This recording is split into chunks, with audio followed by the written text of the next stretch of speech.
My name is Mark Walton, and there's a number of us here from the Exchanges for Change team. We'll introduce ourselves briefly in a moment.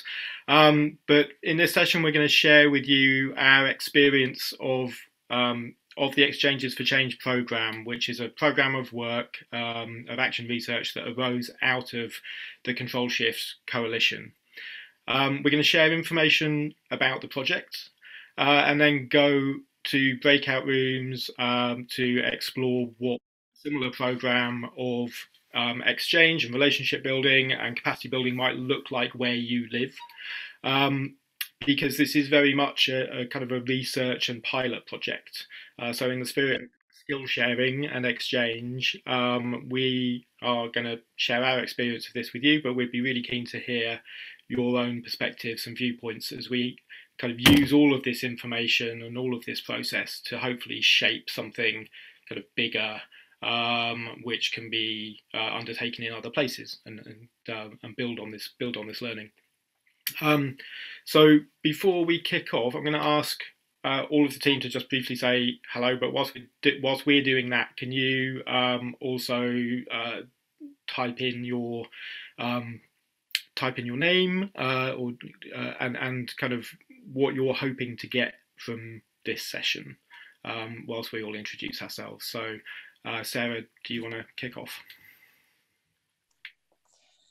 Hi, I'm Sarah Spanton. I run a KIC called Waymarking. I'm based in Manchester, and I'm part of the CTRL-Shift steering group, as well as being one of the co-facilitators of the Exchanges for Change programme. And I'll hand over to Mike to introduce himself. Oh, good morning. My name is Mike Riddell, and I work at an organisation called the County Community. So we're based in Stoke and North Staffordshire, which includes Newcastle under Lyme, and we're part of the CTRL-Shift Stoke movement, I guess you'd say, with Alex and Monica. And I'll pass on to Monica, please. Hello, hiya, I'm Monica. I'm part of this fabulous team based in Stoke and North Staffordshire. I have my own company called Therapy North Staffordshire. It's amazing, isn't it? I do therapy in the north of Staffordshire. I'm really creative with my name.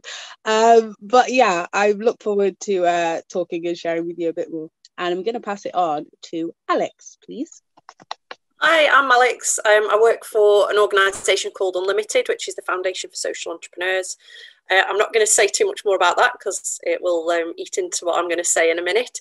But I'm also a North Staffordshire resident as well, so I'm really passionate about this work. Have we all spoken now? No, I'll come. Hi, I'm Georgie. I'm from Local Trust and I'm in London, but I'll explain who Local Trust are as well. But I'm also part of the CTRL-Shift network as well, or Local Trust are. I think that's us done. Yeah, I think it is. Thanks everyone, and you'll be hearing a little bit more from everybody over the next few minutes. So I'm going to just share my screen now. We've got a few slides for this bit of the presentation. So I'm going to say a little bit about CTRL-Shift and about how Exchanges for Change in Stoke came about, and Sarah will talk about the goals of the programme and the research approach that we've taken. And then the Stoke team, Mike, Alex and Monica will talk about Stoke and the experience of delivering the project, and Georgie will say a little bit about Local Trust's involvement. Whilst we're going through this, if you've got questions arising from the presentation, put them in the chat, and we will have hopefully a little bit of time for a Q&A sort of about the programme in general, and to answer any kind of queries that you might have arising from each of our presentations. So put those questions in the chat, we'll pick them up at the end and hopefully be able to answer them for you. A little bit about me, I'm a director at Shared Assets. We're a think and do tank that supports the management of land and buildings for the common good. And in 2007, we were involved in establishing CTRL-Shift with a number of other people. So Andy, who's on this call, and Jay, who's on this call and on this slide, indeed. And it was really sort of established largely as a response to the Brexit vote, and in particular, sort of a recognition, I think, that the message that had really resonated with people throughout that campaign was around taking back control. But the reality of the process was that the vote would most benefit, would not most benefit communities and enable them to bring about control. The interests that were really sort of behind a lot of that vote and campaigning were kind of national and corporate interests. And so we were sort of thinking, so how, what would taking back control actually really look like then? If that's really where the sort of energy behind the campaign and the vote and the success of the vote came from. And we were aware that a lot of organisations working in different sectors, so things like renewable energy, community health, democracy, food growing, were all in their different ways really about kind of seeking to do the same thing of shifting power and control sort of from corporate power and from centralised government to local power, to power within communities and within individuals' lives, in the hands of individuals and communities.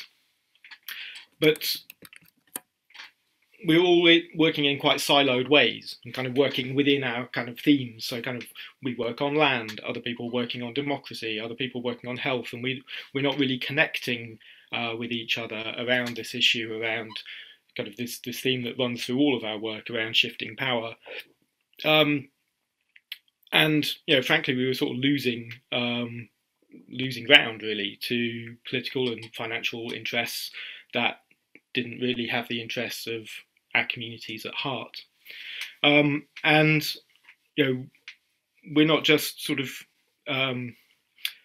failing to address these kinds of crises that we're facing, but we're actually sort of exacerbating them. And so realizing that we're facing a real urgency of overlapping in relation to the environment, in relation to how we relate to each other as societies, in terms of racial justice, in terms of an economic crisis, and in terms of the climate crisis.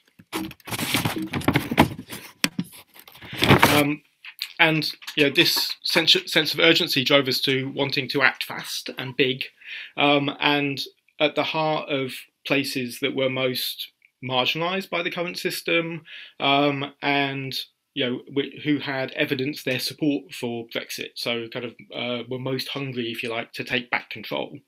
And so we drew together a coalition of organisations and held summits in Wigan in 2018 and Stoke in 2019, which brought together both national and local organisations who were working on these issues and who had a realisation, I think, of the urgency of the crises that we were all facing. And these events really sort of focused on building links between national and local organisations involved in shifting power from international and national to the local. And kind of running kind of activities and workshops that got people thinking about the kind of activities that we were all doing, about how they related to this shift in power and about how we might work more effectively together. And this is from the Stoke event. It was at the Stoke event, or the sorts of things that people were working on are things like sort of citizens' assemblies and participatory budgeting, around ownership of land and buildings, around food and the environment, around planning, around things like local currencies, and all of these different ways in which we're kind of initiating these grassroots projects, which are really about bringing control and agency and power back into people's lives. And so what if we join them up in a place? What if we make the links between the people who are doing all of this work in a place? And what if we make the links between the people that are doing them locally and the people that are doing them nationally? And so it was at the Stoke event, you might recognise Mike from earlier, that the partners in Stoke were like, okay, we want to be the first control shift city. We want to actually make this something that we do here. And so we started to think about how we build the relationships of kind of mutual learning and support and mutual aid between groups on the ground in Stoke, between each other, and then also between the groups on the ground in Stoke and the national Control Shift Coalition, national Control Shift partners. So that's really where Exchanges for Change came about, and Sarah will talk through a bit about kind of what Exchanges for Change is and the approach we're taking to it. I'll stop sharing my screen for now. Thanks, Mark.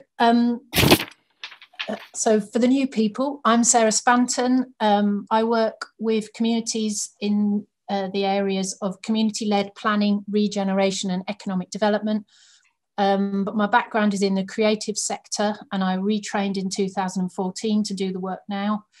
I'm particularly interested in helping communities, especially marginalised ones, to have more agency and to be able to shape and influence how their neighbourhoods develop. And I'm currently working in neighbourhoods in Bradford, Leeds, Wigan and Manchester. So the Exchanges for Change working group formed in autumn 2019. All 6 of us are co-delivering this workshop today. And we've been working in close collaboration through 2020, and in fact have just delivered the bulk of the programme this month. In fact, this last week. Wednesday was a big day for us. And it just happens to coincide with this summit, which is really great. And the programme is about 3/4 of the way through being delivered. But the Stoke team members are going to talk about that in detail in a few minutes. Exchanges for Change is doing 2 things. Firstly, it's a programme delivering a series of exchanges between national and local partner organisations and groups. It's offering the national network of Control Shift. It's offering those partners and their combined knowledge, experience and skills to community groups, organisations, social businesses in the North Staffs area. The exchanges are aiming to be catalytic, and essentially they're aiming to be useful and practical and not to be just a talking shop, to provide information, tools, resources, and to support local people to find their own solutions, to amplify their voices, rewrite their own narratives, and to help local people and organisations, and also importantly social businesses, to begin to take action by creating some new realistic mini action plans. That's all taking place within the exchange programme. But crucially, because they are exchanges, we also aim that national partners involved will be learning from the exchanges with local people in North Staffs, so that it's a mutually beneficial relationship. And then the second big thing that Exchanges for Change is doing is that it's an action research programme where we investigate the question, and I'm going to read the question out now, I haven't got a slide. How can connections and relationships of mutual aid between local and national partners aimed at shifting power locally be facilitated in ways that are simple, effective, quick and low cost? This is because Control Shift as a network wants to learn how to work in a more accessible way with communities who want to shift power locally, to find ways not to be helicoptering in, but how to be invited in and able to find ways to work in mutually beneficial partnership. Because we found this to be a bit of a sticking point for national organisations, and we hope that the research that we're doing will have information towards informing the development of a new inclusive language for national Control Shift to talk about the realising of our shared ambitions to sustainably shift power and control around democracy, the economy, the environment and resources, so that it is able to be closer to the centre of the lives of local communities and individuals. So we're very interested in whether there is something replicable in what we're doing in other places. in order to tackle, as Mark outlined earlier, the urgent interconnected social, economic governance and environmental changes that need to take place. So although this is very much a place-based approach, we know things would look and feel and be very different in each of the places you're based in. So we're very keen to hear from you about this in our breakout group discussions later. And finally, from me, we're doing this work with some very welcome support from local trust, and it is being subsidised by everybody's time across the project. And we very much recognise the non-financial value being created through the group's learning and connectivity that's taking place. So I'd like to hand over to Georgie. Thanks, Sarah. Yeah, I'm Georgie. I'm from Local Trust, and I don't know how many people know who Local Trust are, but maybe a few. For those that don't know who we are, we're a place-based funder, and our kind of main thing is putting power and resources into the hands of communities, because, like I think probably most people here, we feel like that is really important for seeing a shift in our economy and to address climate change. But we're best known for running the Big Local programme. You've muted, George. I rather than putting it in the chat, I muted myself. But I'm popping in the chat an 100-second explainer on the Big Local programme, because I think it's quite an exciting, radical programme.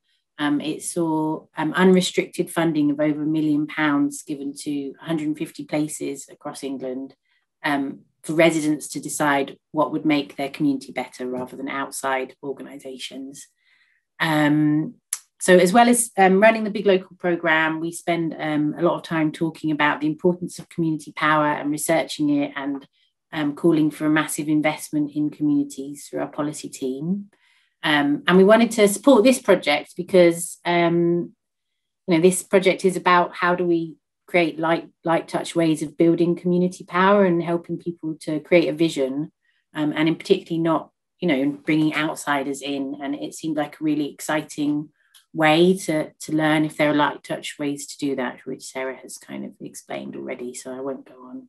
But yeah, we're really, really pleased to support it, and everyone who's been involved has been so committed and brilliant. So I'm going to pass on next to Mike.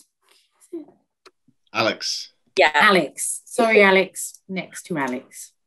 Thank you. Hi, everyone. Mark, would you mind putting my slide up, please?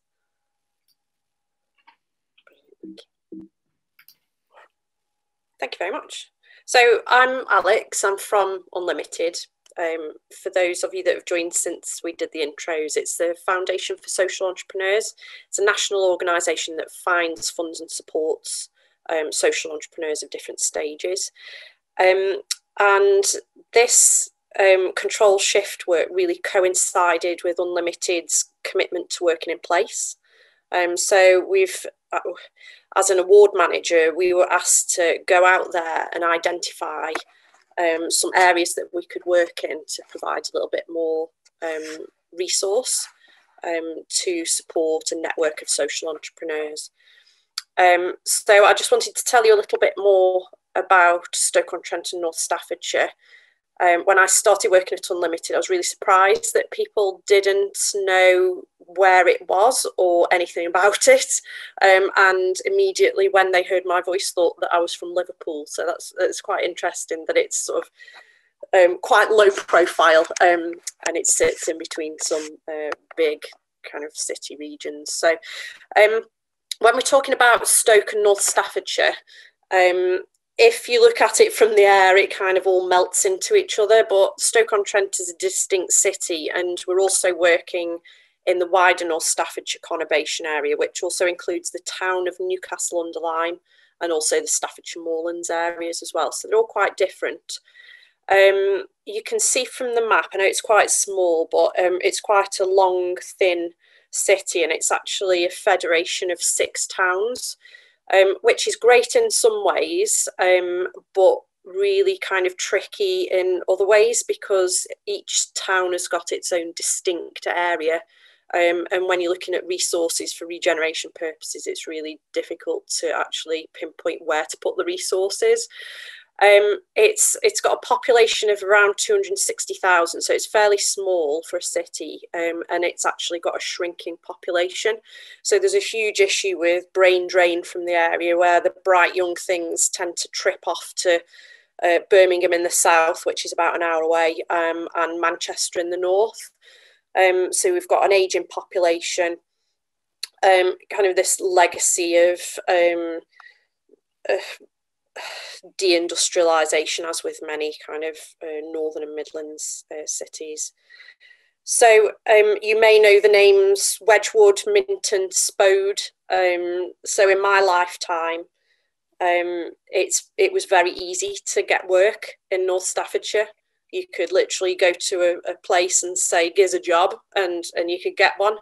But with industrial decline, it's become way more tricky. There's a real legacy of kind of low paid jobs.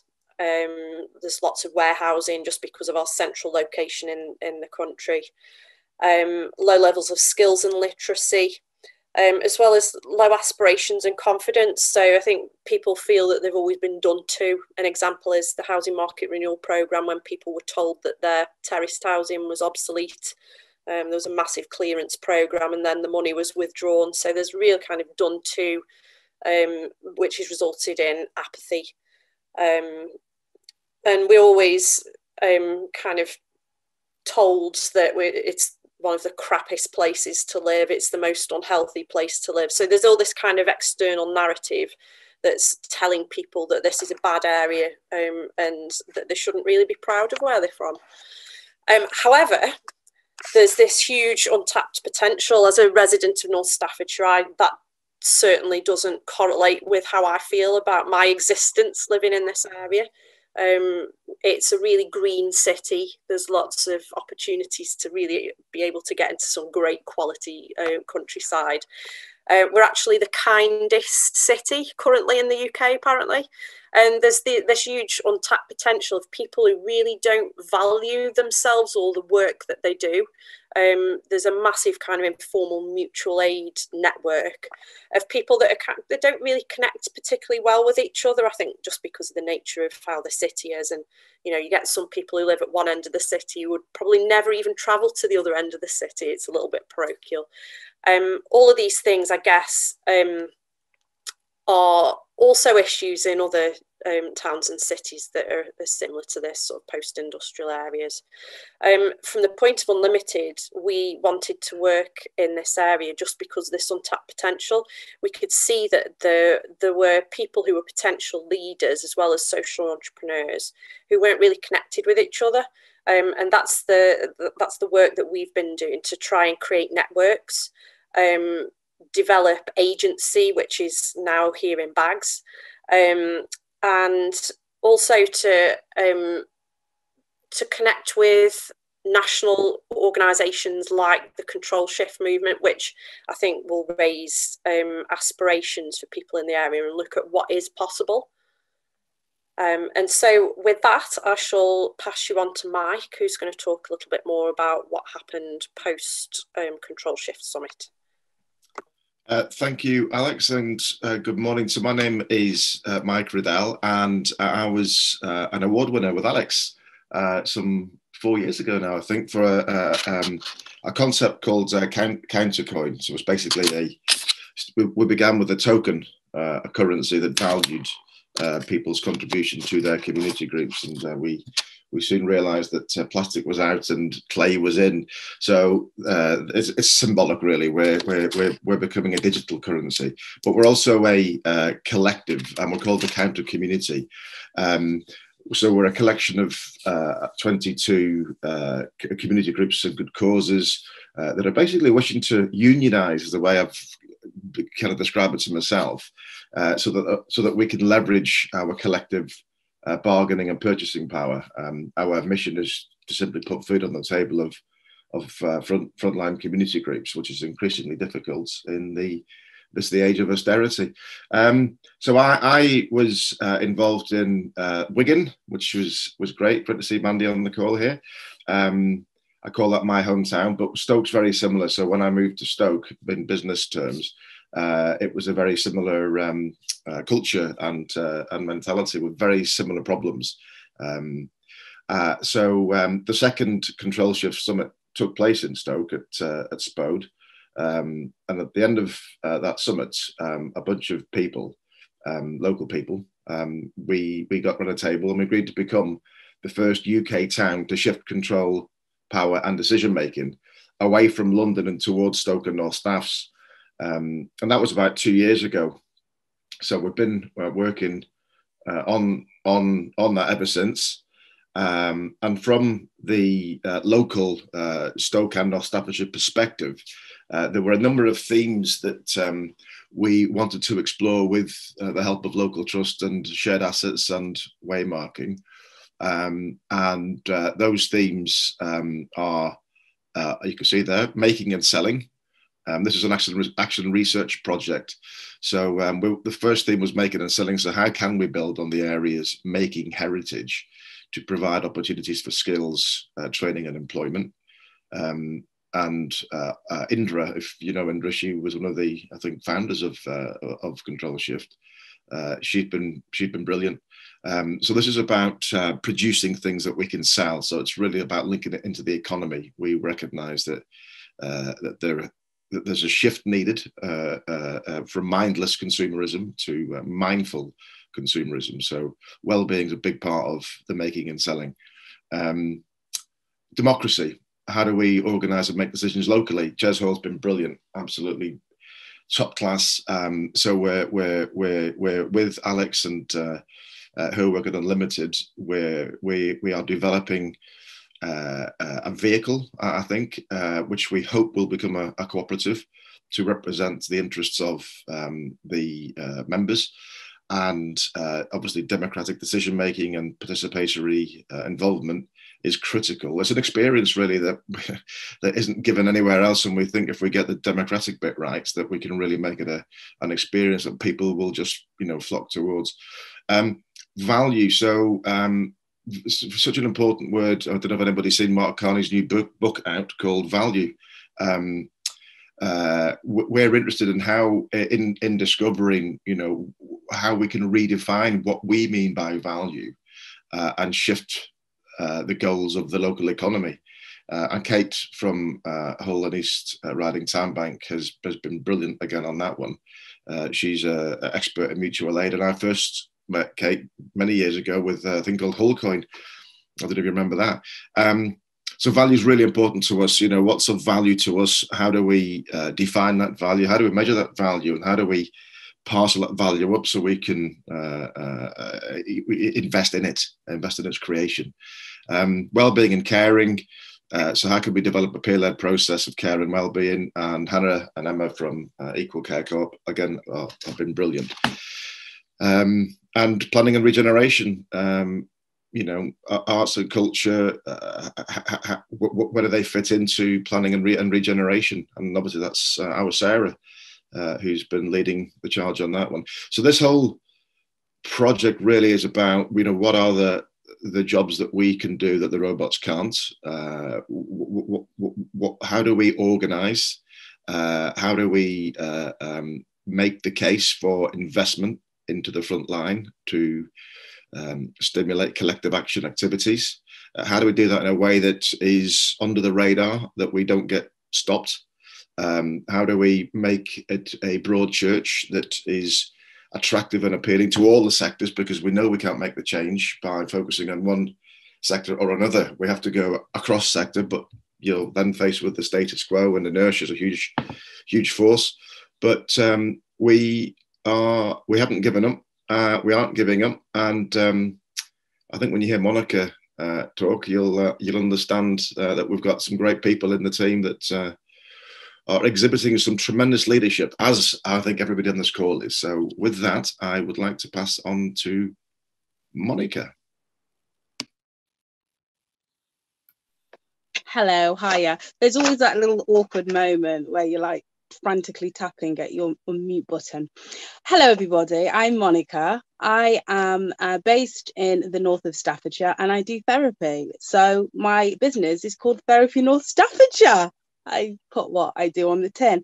So I've been involved with the Exchange for Changes.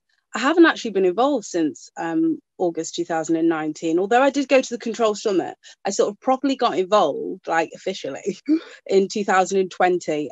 So just sort of like the back bit of last year.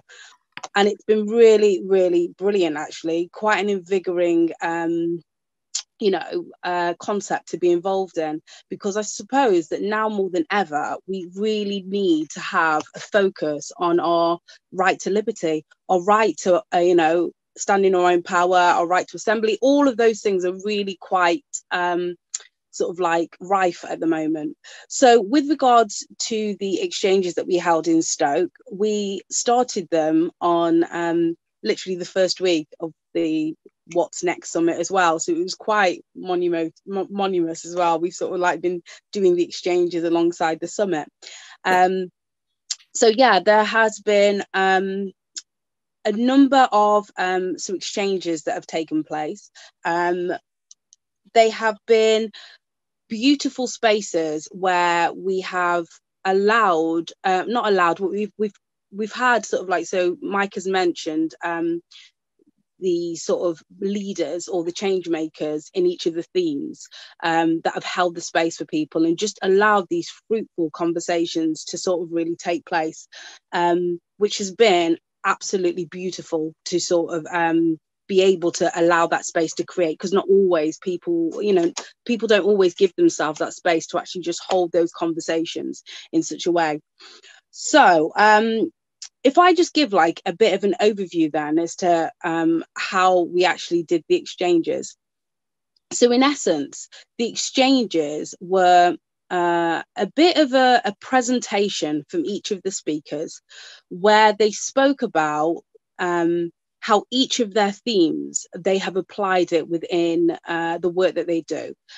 And then by sort of like expressing and sharing how they see that theme, they then opened the floor, and we all had these fruitful discussions which took us on some really quite fruitful rabbit holes, I was gonna say, but I just mean it was brilliant. I mean, like during the course of our exchanges, we have explored storytelling, we have explored how stories are so important for everybody. We all share stories, but then also that importance of how stories have become completely different for the people. And then we spoke about how to empower and like take back control of our stories. So what is the story of Stoke? How is Stoke being projected out to the rest of the world, the rest of the UK, and is that something that we want represented about us? So we found that it almost it transcended the themes and became something so much more collective, but yet shift us on such an emotional and individual basis. They've been really good. I did need to have a lie down afterwards, but they have been truly fantastic. They've been really, really motivational. So if I just sort of give us a brief summary, because I'm aware of time. So our next session that we've got, we will be pulling together a bit of an action plan within some of the themes. So I'm gonna talk about 4 of the themes that were mentioned previously. So I know that within the action plan, we don't have really an idea of how it's going to go. We haven't created that yet, because it's something that we are all co-creating. And I think the beauty of that is that we don't know what's going to happen, and it's like beautiful, but at the same time, a little bit exciting. And I've been coining a term throughout our exchanges, which is confusiasm. And I keep on saying it, and everyone's like looking at me awkward. But it's that beautiful moment where we're all together and we're all completely and utterly confused. We don't know what the hell is going on, but we all bring this amazing enthusiasm, which is really brilliant. And I shared an analogy of how everyone's saying about how we're in this together, we're all in COVID together, we're all in this situation together. And I think as much as we've all been in the exchanges together, I've really invited us to understand that we are still, even if we're there together, if we can imagine that we're all on this big sea and there's waves and stuff hitting people, each of us come in a different vehicle. So some of us might be in a really posh yacht and we're not going to feel those waves. Some of us might be in a rowing boat, and so we're going to get pretty battered by some of those waves.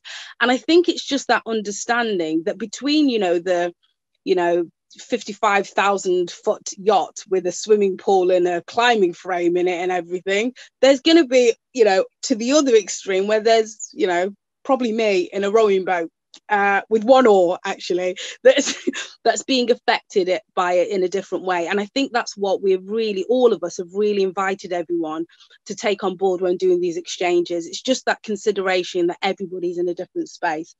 So as I said, talking from that, some of our actions that we're playing around with is that within the sort of well-being and the care, we're really looking at how our action plan can contain aspects of growing healthy powers, because we all have powers, and especially when we're looking at a person's well-being or care, that person's going to be, whoever we're caring for or well-being is in need at that time, they're going to be in a position where they're going to be in need, and there is an aspect of, there will be a power that we need to shift there, because if a person's unwell or needs help, we're sharing our power with them. So it's understanding how to do healthy power. How can we create that? How can we grow those healthy powers so that it's not a power over, it's a power with, it's a power, where we're empowering people. When we were looking around the values theme, we were thinking more around the different types of jobs. I mean, sometimes we can get confused by thinking there's just paid and unpaid employment, but there's lots of other types of jobs that we've been exploring, and we're looking at how to sort of raise awareness of that, and also to look at how we can almost create this UK version of mutual aid exchange, meaning my hour is worth the same as your hour, as in hour of time. What can I do in my hour of time to help you, and what can you do in your hour of time to help me? So it's this sort of mutual exchange, and the mutual, I've got 5 tins of beans and I don't need 5 tins of beans. What have you got that can put with mine? It's almost this mutual reducing of waste and stuff. Within the democracy, the action plan that we're looking and walking towards is how we can ensure that democracy is actually embedded into our ideas, thoughts and values moving forward, rather than it being this crazy little add-on. We want it embedded. We want it to be that sort of golden thread. And then just finally to finish, within the making and the selling, it is place-based. So it's ensuring that we're looking at building on the heritage of what is Stoke. And for Stoke, in North Staffordshire, we build things out of mud. We are ground tactical. We are, it's underfoot, but we're making something beautiful out of it. And it's how we can build on that. It's how we can ensure that we make our story, we own it, we own our story. So it might be a course of dissecting what our story is around, and within that making and selling, we decide how we make our voices heard, and we decide how we sell ourselves to the wider world. So it's a really big whistle stop. So as you can see, hopefully by my little verbal diarrhea there's been lots and lots going on, and lots to continue going on. This is merely the beginning. And with that, I shall hand back over. Can I hand back over to you, Sarah? Yeah, Sarah or Mark? To me, Mark. Mark, sorry. Brilliant. Thanks, Monica, and thank you. Thanks everybody.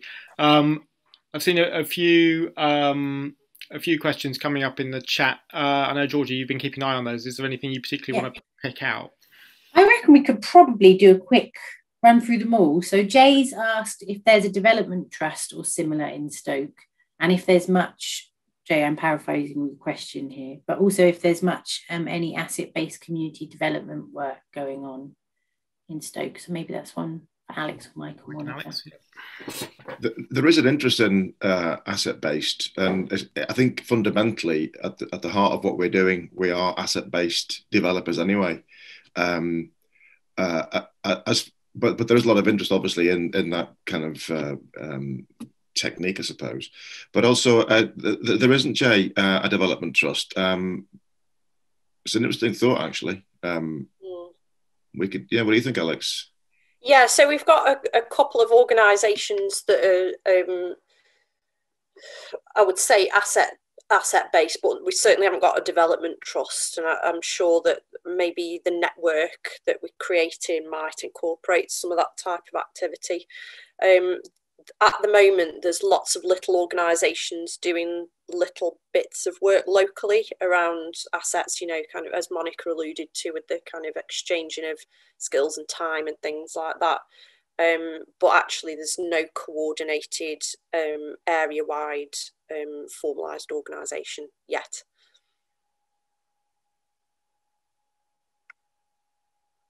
It's a nice idea. I'd like to maybe want to continue on. And Andrew's asked, action research has been mentioned a few times, and what other frameworks of working might the speakers recommend when considering adopting this work? Maybe Mark or Sarah might be able to do that one. Yeah, I mean, maybe Sarah talk about the reason why we've gone for an action research approach. But I think, you know, so the reason we've gone for an action research approach here is largely because of, you know, wanting to sort of understand the process, treating it as a pilot, and thinking, like, can we then expand that and develop it? So wanting to really understand what's working and what's not, and kind of what people are getting out of this process, because we're trying something new.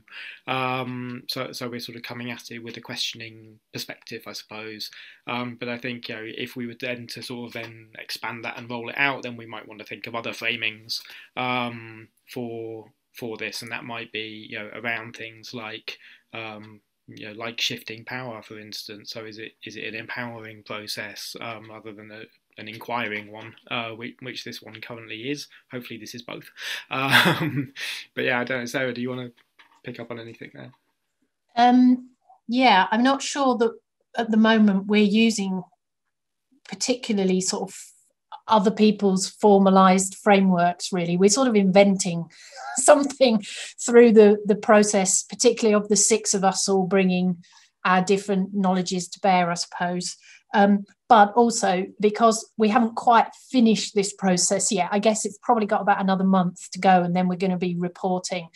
I think that's going to be when we look back and properly understand what it is that we've been doing. So I'm not entirely sure that answers your question, but it could be that we are inventing something new. That might be a bit overboard. Maybe I'm being a bit ambitious, but perhaps that is what we're doing. Thanks, Sarah and Mark. And Nick's asked, what is the decision-making process or like model within the Exchanges for Change partnership, and like whether we have a common vision or language, which I think Mark has spoken to a bit, but I will just say that this is an extremely like low cost program. So it's really low on people's time. So that kind of, that I will just say that, Yeah, I mean, I think, as Sarah said, in relation to this piece of work as a whole, like, we're not sort of, I think, taking sort of formal frameworks and going, let's do it like this. I think, it's quite a small little tight-knit team. There's sort of six of us. We are each coming with different, I guess, needs and perspectives around this work. A general approach has been very much that it's led and driven by the Stoke partners. So it fits with kind of what the Stoke partners want and need and have capacity to deliver. And so, the themes have been generated locally. The process has been decided locally. I guess, Sarah and I and maybe Georgie sort of set some parameters around that, I suppose, in going, we've got this much money and we want to get some answers out of it in the end, and we want it to be, everyone wanted it to be action focused, and so that sort of dictated how we've gone about things, but it's very much a sort of consensus approach really in terms, like not necessarily a sort of a formal consensus-based decision-making approach, but very much based on kind of ensuring that we're all on board and in agreement and feel like it's going to work for us. Can I just add to that as well, Mark? I think, if we kind of formalising stuff with existing frameworks, I'm really mindful as to to enable people to buy in, and they're not used to all this language. We need to keep it really simple and in language that people can really understand.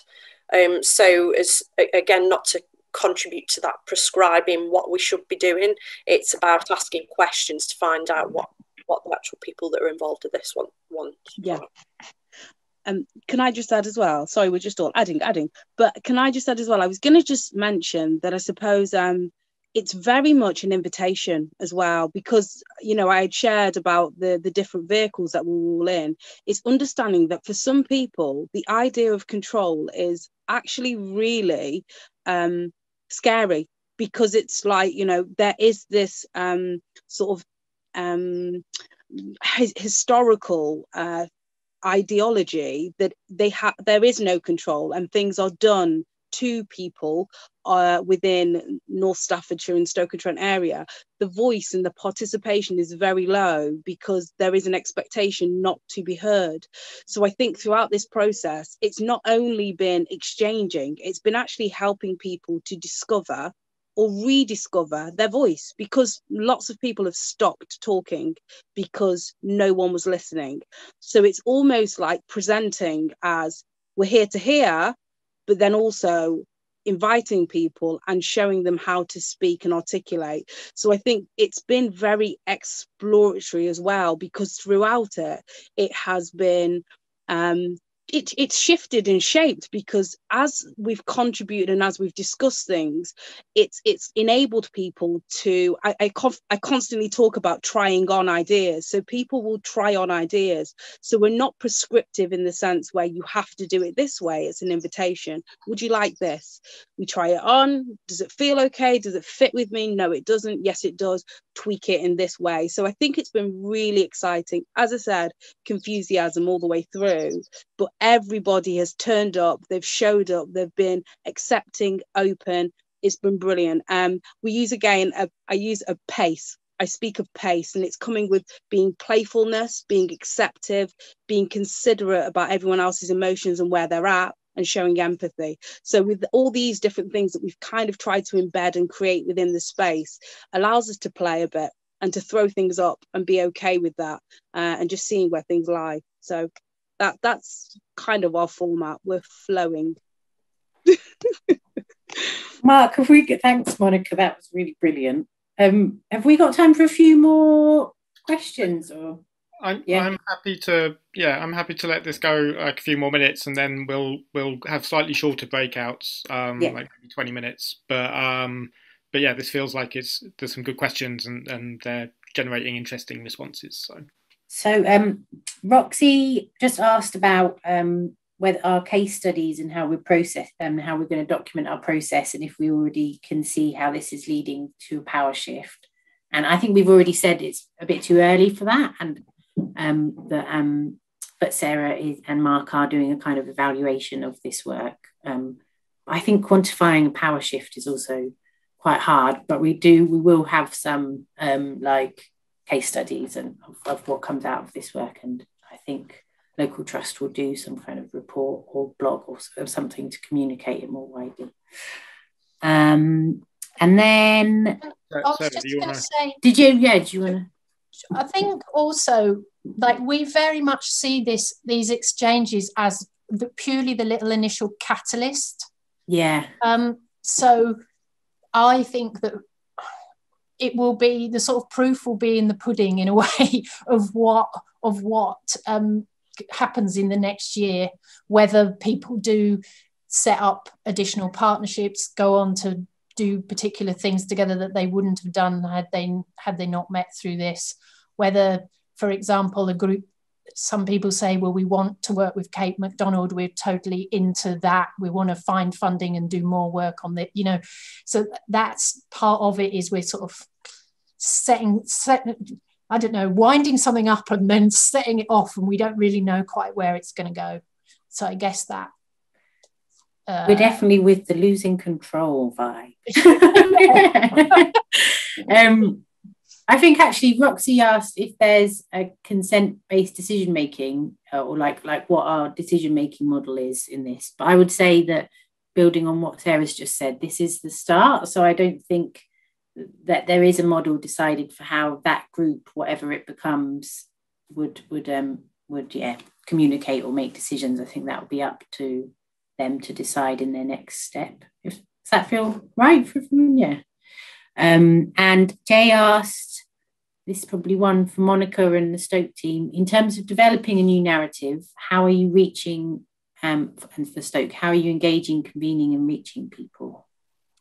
Can I take that one? So alongside this piece of work, we're working with an organisation called Noisy Cricket, who are helping us to come together as a collective of organisations to kind of talk about what binds all these organisations together, and for people to understand what that is, because all these organisations that are involved so far in the network, they've all got different people that they work with, they've got different priorities, but there's this golden thread of this kind of values-based narrative that falls within this. And some of that is about kind of taking pride in the heritage of what's happened before, but using that as a vehicle to go forward. And I think there'll be a lot more engaging with the kind of arts and culture scene in North Staffordshire, which kind of shares those values, but isn't particularly engaged yet.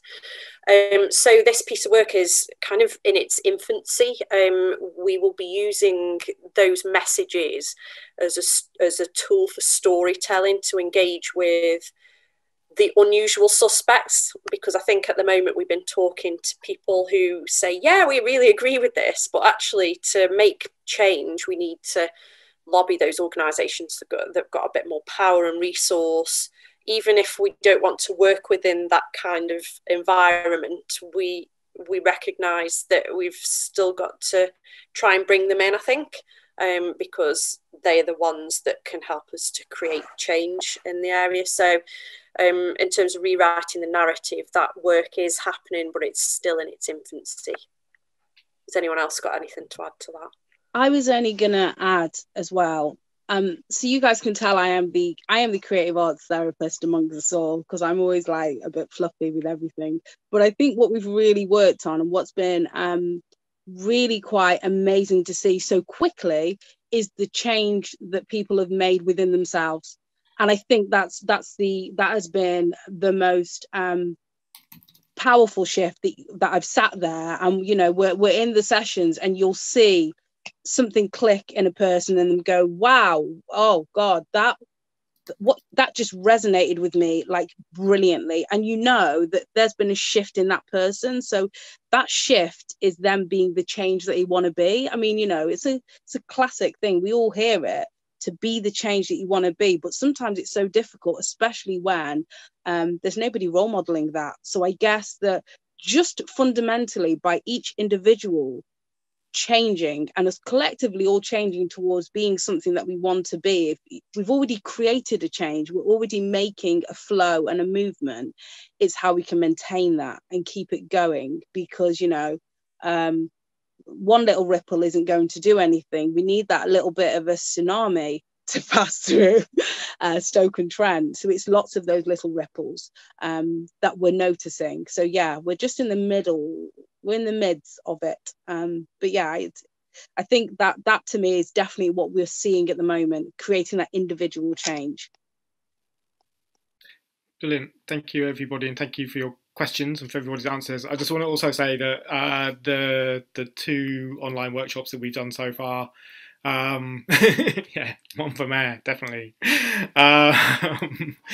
The two online workshops that we've done so far, like the kind of the level of engagement and questioning and kind of creativity in those discussions has been like just mind-blowing, and like it's the only Zoom meetings I've been in where people are writing spontaneous poetry in the chat box during discussions, and it's like, yeah, just mind-blowing. It's totally great, and a really creative process, and that's a lot as well down to kind of the creativity that Monica's brought to it as well. Great. I think we're now going to go into breakout groups for about 20 minutes. We've got 3 questions that we want to discuss, which are really about focusing on like, what would this look like where you are? Get a little bit of feedback from each of those discussions, and then we've got a bit of time, so to kind of to have and there's not a huge number of us, so we can probably have a useful conversation amongst all of us together, to pick up any threads from those. Who wants to feedback first? Anyone want to give it a go?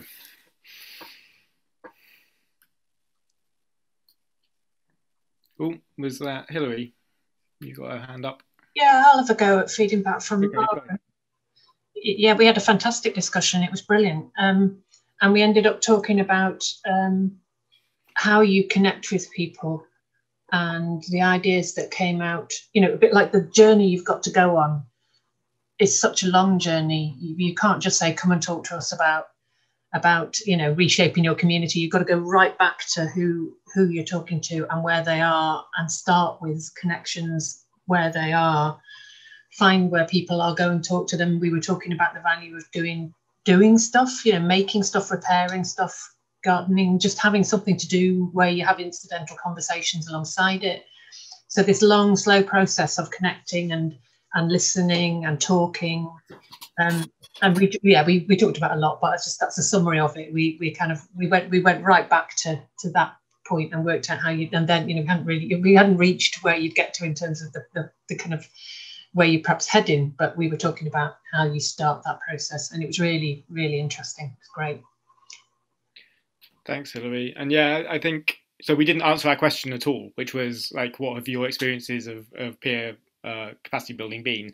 Because what we actually started talking about was, what would this look like where you are, and this kind of actually how do you even begin? And it was a really lovely conversation. So thank you everybody who was involved in that. There's a second question.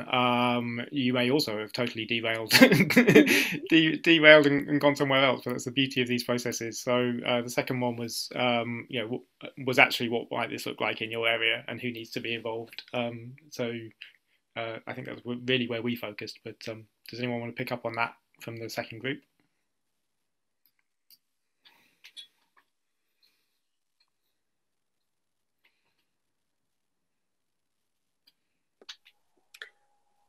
Georgie, are you gonna?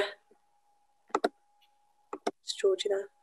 Sorry, I was just making my summary note quickly. I just from my Miro board. So I just wanted to say that we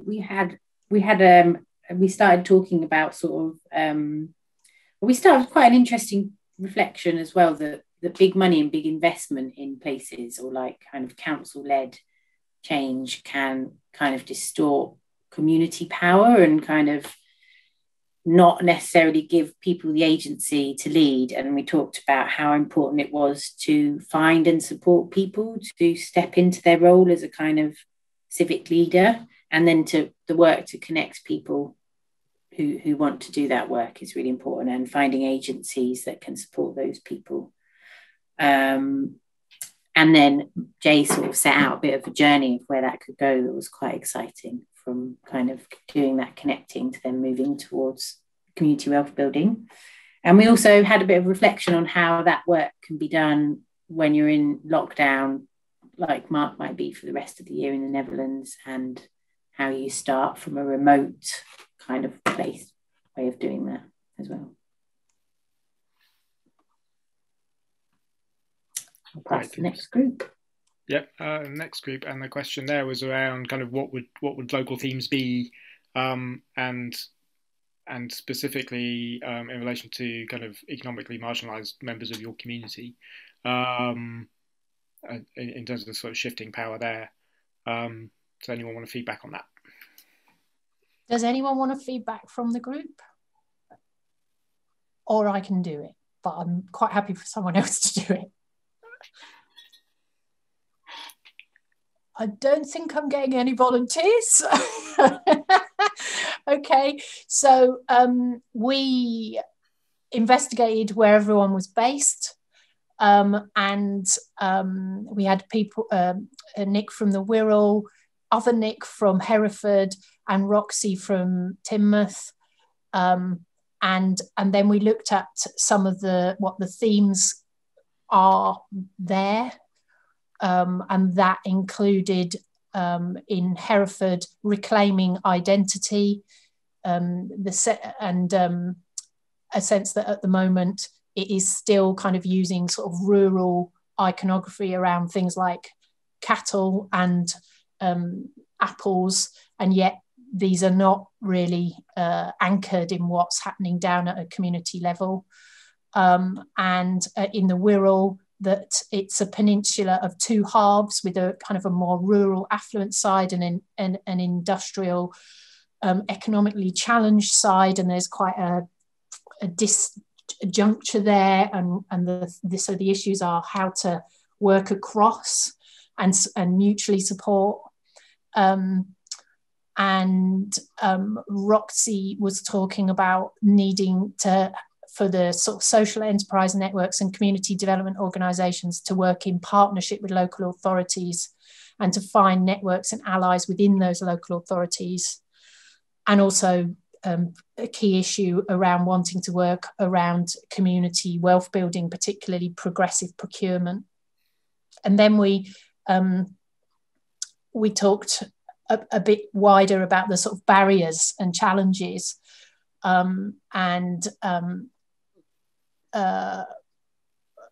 specifically about those more economically marginalised members of the community, and what would the issues be for them. And Roxy mentioned young people's voices being really important to be heard and to be part of this.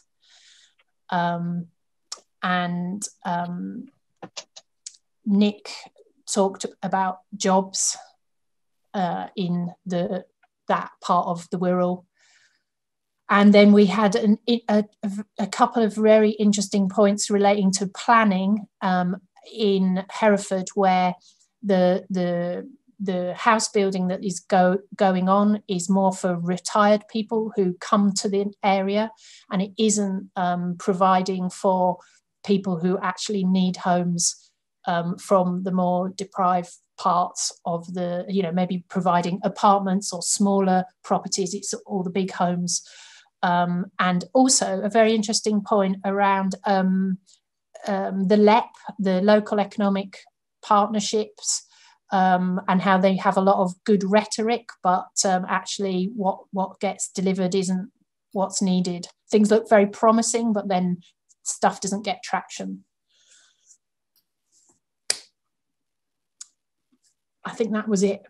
Okay. It was a very interesting discussion, and I liked how it was very anchored in place, and you got some really distinct issues coming up for the different places there. Mm. And I think just looking in the chat and seeing Roxy talking about the sort of the small things that connect people, and I think some of the things that stood out for me in our discussion around kind of how do you start this stuff off, and Monica talking about the going to where people are and being there consistently, even if no one comes to your events or talks to you or whatever. But she talked about being somewhere and people kind of walking past the open door and not coming in for a couple of weeks. It's just like, all right, you're here, like you're not going away like everybody else does. And that being really important, and also the importance of then activities and the sorts of things that kind of take you out of that self-consciousness of talking about yourself or your stories, because you're doing something with your hands, like gardening or cooking or making something, rather than sort of being sat in a circle and feeling anxious about being in an unfamiliar environment. So how do you make places kind of welcoming and meeting people's kind of immediate needs rather than kind of their theoretical or political or economic needs, which is a step too far for a lot of people to even begin to kind of engage with. Mark, I was trying to put something into the chat but my fat fingers are not working properly, and equally I'm blessed with dyslexia, so I just keep them messing around. So I'll just say it because you started anyways. So I was trying to summarize what we'd said, and it was like, I think initially we said that attempting to get people to even take part in skill sharing is challenging, and it was challenging because for some people you've got to think of the fact that it's either they don't feel worthy of going there, there's that internal battle of them feeling worthy or not, and also whether or not they have the confidence. So they might lack confidence to actually attend the skill sharing experience. So as Mark was saying, we were discussing then how to actually then ensure that people actually came. So we were saying go to the person's space. We were talking about using not distraction methods, but enabling that space to have an incidental conversation. So it's not quite, it's that small talk, talking about the weather. How are things going for you today? Oh, that sounds really interesting. Or that sounds really difficult. Having those incidental conversations where you're not so much face to face, so it's an interview, but you're maybe side by side, or you're working on something together. We've sort of like discussing those. So it was really all around. Yes, that was it. The running parents, but then because the children, we put on an activity for the children, but obviously a parent's going to attend, and by the parent being involved and playing and working alongside their children, it's something again that they probably wouldn't have allowed space for. And it was also, I think we were discussing about how for some people it's really pointless talking about environmental concerns when all they're really interested in is getting their recycling collected, or I can't be bothered to wash like my recycling. What am I doing that for?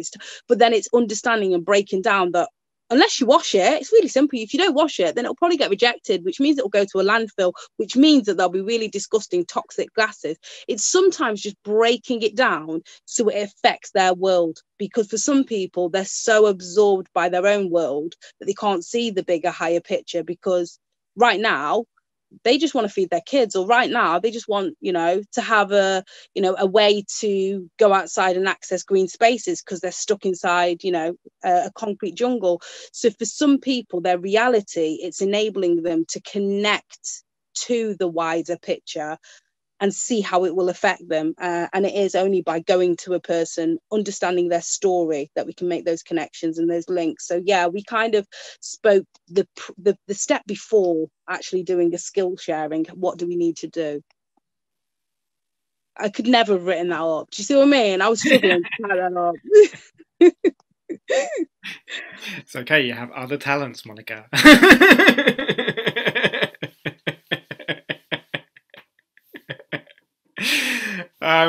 Okay, so any sort of thoughts or reflections from anybody else in terms of like that conversation, or kind of knitting some of these things together? And I think particularly in the framing of like what we're really interested in here is kind of how we might develop these kind of processes of connection and peer learning and kind of capacity building and empowerment, kind of in really place-based ways, and so yeah, any other kind of thoughts or reflections in the time that we've got left for this?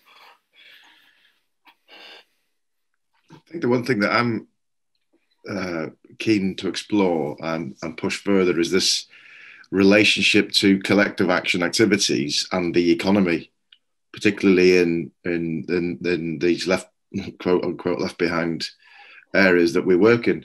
This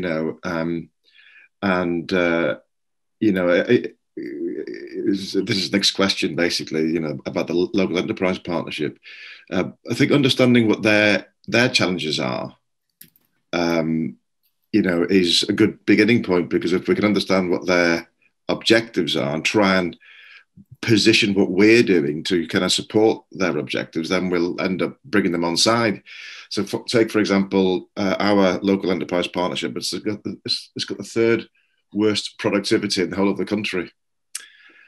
So how do we, through what we're doing, how can we support their, objectives to make the region more productive? Now, clearly you're having to, work within the existing economic framework of GDP, and this is the challenge that we've got: is how do we transition to this new economy, and which is clearly about non-growth or degrowth even. That's a tricky conundrum to have to manage, but it's I think we're finding it possible because we're looking at resources that are being wasted, and particularly human resources. I think that's what we feel is the biggest opportunity we've got, is to mobilise human beings to do things that are good, produce things of value, community. So how do we change that narrative and tell our story? It's becoming a lot easier, I think, Monica and Alex, I'm looking at here, because we all we're doing is we're saying, look, we're not taking, we're giving. We don't have much to give. We don't have much money to give because we're skint. But we do have a spare time, and we give that. So at least recognise and we can celebrate the fact that we give through volunteering and through community groups, and that becomes a narrative that we can then use to talk to people and value their contributions, like Monica says. So it's kind of fascinating, I think, how we're getting there, I think, aren't we? That's what it feels like. Yeah, and I think that reframing around kind of, from GDP to actually GDP doesn't meet my needs. Like GDP can grow and grow and grow, and I never get any better off in this position. And so that kind of, I think there is a power in that reframing around actually what needs to happen here to meet the needs of the people here. And that, I think that's where some of these processes have real potential, but they do need to influence those kind of existing structures, right? And how do we make that happen? Andy, you had a question around building capacity of capacity builders. That's a really good question. Yeah, just because I think, how do we sustain these kinds of initiatives? There's a lot of communities where it's deep-seated work. It's going to take a long time. I just look out at my own street, and the area that I'm in, and there's no community association, there's no development trust, there's no residents group, and yeah, that's going to take a lot. There's a lot of work to do to get people to the position where they can make change for themselves. I mean, we were involved in Scott Hall Residents Association for a while, but it was really hard to sustain because people didn't come to the meetings, and the meetings were difficult, and sustaining the people that are wanting to build capacity locally is a real issue, I think. So yeah, I was concerned to see that maybe the number of development trusts is reducing, those kind of anchor institutions. So I mean, it's a massive political issue for me. I mean, it's essentially as far as I'm aware, the UK is at the very bottom in Europe in terms of the amount of money distributed between local and national government. So we have less money given at the local level than any other country in Europe. And that, for me, just says it all. Until we change that basic dynamic, we're going to be really struggling at the local level. Thanks. Thanks, Andy. And Eleanor and then Nick, I think, also have questions or comments.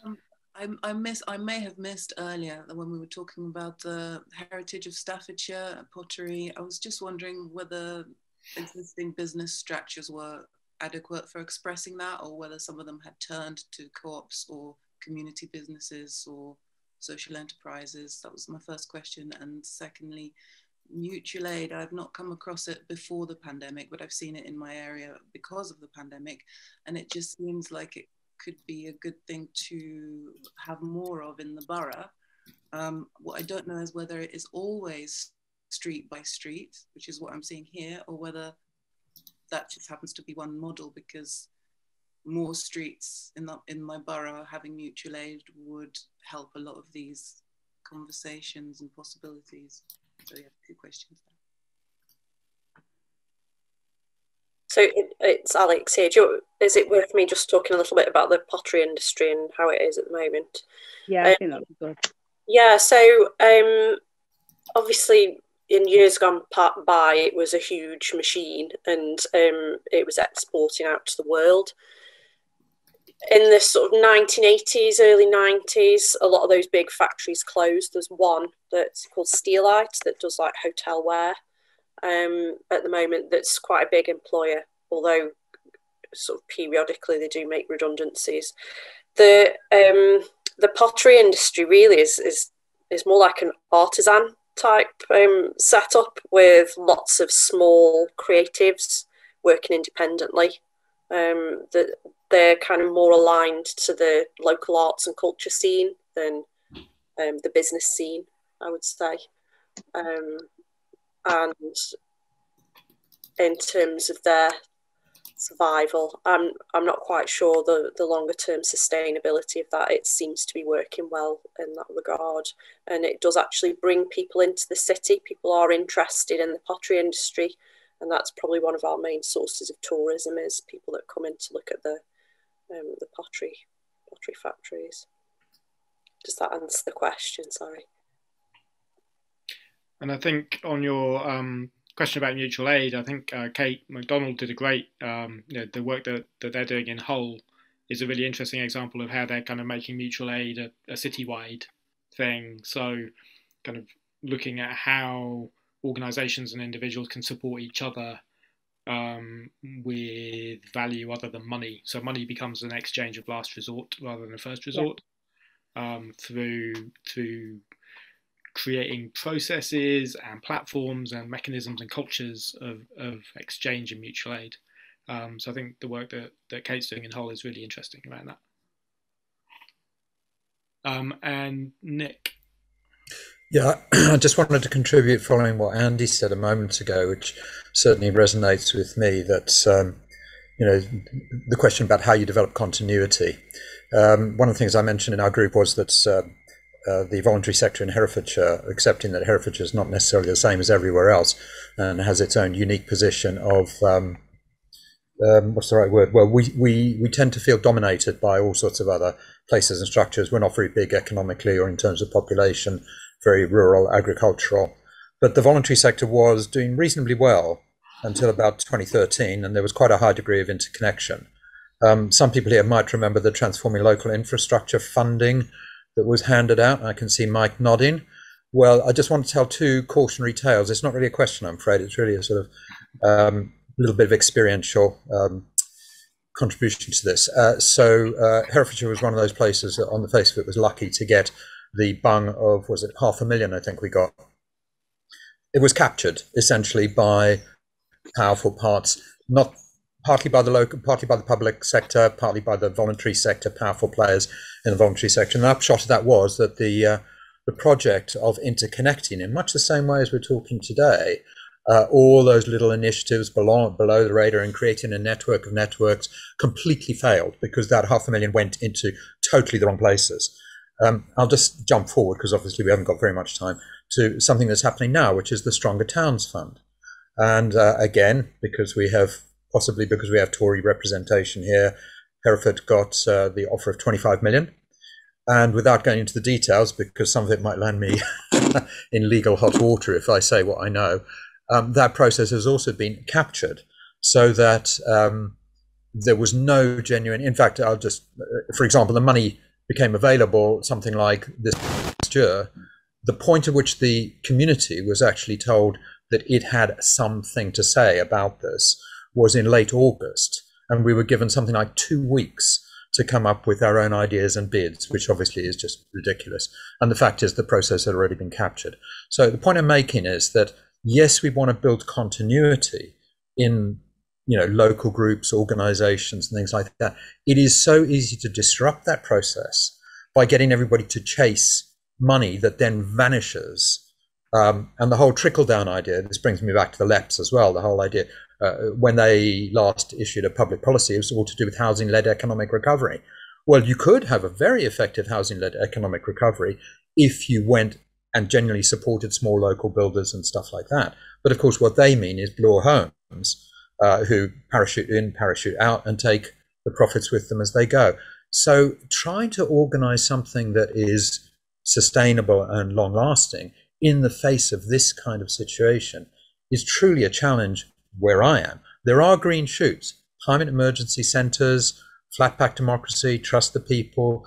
These are all things that are offering potential, but we still have to negotiate that with the likes of parish councils, some of whom are progressive and some of whom are very regressive, local authorities, staffed by people overworked, overtired in many cases, and struggling with all kinds of other interactions. I mentioned planning between national government and local government. There's a whole thing to do with disempowerment in what I'm saying, and I'll just stop there. Thanks, Nick. Nick, Drew, did you have a question as well? This will be the last, I think, before we start to wrap up. Yeah, it wasn't so much of a question, more of a sort of a feed-in point around the whole discussion on LEPs, because when I stuck my hand up, that was where we were.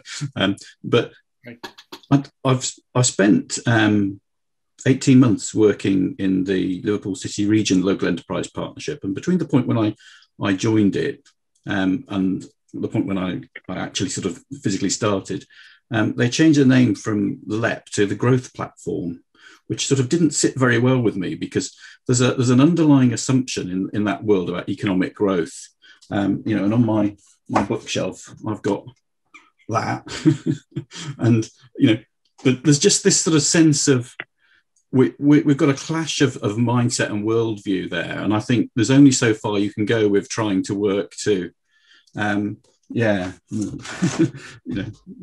can play sort of swap book titles, but there's kind of a sense of you can only work with the system so far, and to some extent, what I see Control Shift and these other things doing is actually building that alternative system, so that at the point when the current system is no longer viable, we've got something that comes in as a response. So I would urge caution in trying to spend too much time trying to steer a LEP in a certain direction today. Thanks, Nick and Nick. Yeah, I mean, I think that point about kind of capture of resources and what happens when the money runs out and that sort of thing is really integral to this question around how do we do this in ways that are kind of low cost and low maintenance, and I think there's something which I hope we capture about the relational aspect of this. So actually there isn't much money on the table. Everybody's doing this with a large amount of kind of subsidy of their own time because they have a curiosity or a commitment. And I'm wary of too much of kind of trying to do things on shoestrings and expect people to give love and capacity when we all need to eat. But equally, there's something about not having that £500,000 and the people who are in the room being the people who want to be in the room rather than they're there because of the money. And so there's a balance in that somewhere that I think we're sort of aiming for in these processes. We're running close to 12. We've got about 10 minutes left. And I know Dan needs to do an outro and directing us on to next places. Sarah, do you want to say anything about kind of next steps and what we're intending to do in terms of research and reporting and things? Yes. No, I can say. Yeah, within the next month, we will have completed all the exchanges. We will be doing our final. We're using. We've got a fairly robust.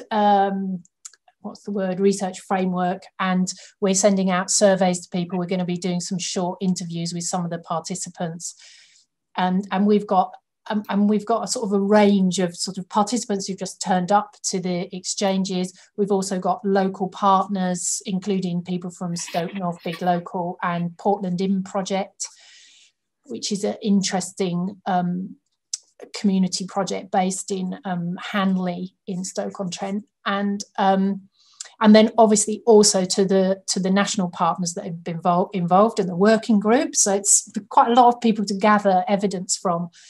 And then initially Mark and I are going to wrangle that material, and we will pull some sort of report together. But it will be publicly available, won't it? I mean, there's not going to be any reason why it wouldn't be. So there is a bit of a kind of a watch this space thing. And I guess, I don't think we're sort of saying, oh, right, once we've done it, and we're going to go off and do something else.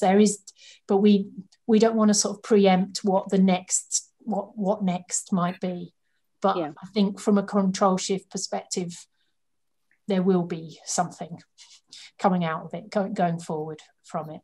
So yeah, so kind of keep in touch. And can I just back up, Sarah, what you're saying as well? Because what we've also noticed is we can only work with the tools that we've got, and a lot of the tools that are currently there are rubbish, to be polite. So it has been a bit of a fit and shove in and tear away and scratch stuff.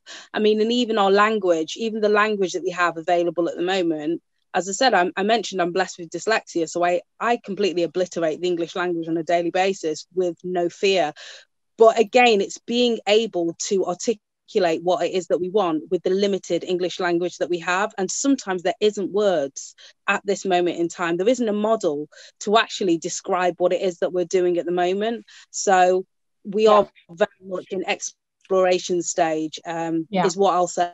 Yeah. And so even, I mean, like I've been reading the chat, words around humour, story, all that, isn't it, Sarah? It's been really exciting, daunting, but exciting. Enthusiasm at its finest. But yeah. And I think that interest in the chat, there's quite a lot of stuff going on about donut economics, and obviously one of the kind of key things there is, you know, the testing and the research and the experimenting on the ground in place. So I think I guess we feel that's what we are in the process of doing.